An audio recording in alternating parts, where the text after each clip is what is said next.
আরে ভাই, যেটার মালিক আল্লাহ সেটা কি অন্য কেউ দেওয়ার ক্ষমতা রাখে? রাখে না। তাহলে কি দাঁড়ালো?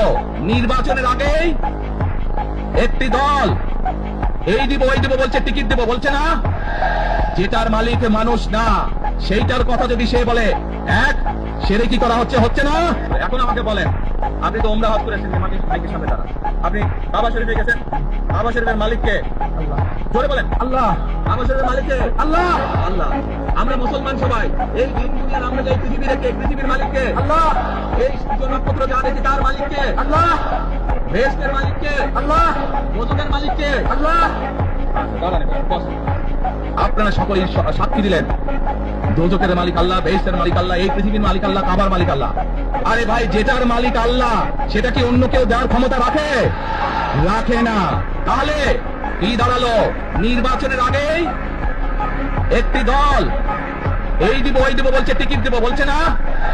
যেটার মালিক মানুষ না, সেইটার কথা যদি সে বলে এক, সেরে কি করা হচ্ছে? হচ্ছে না?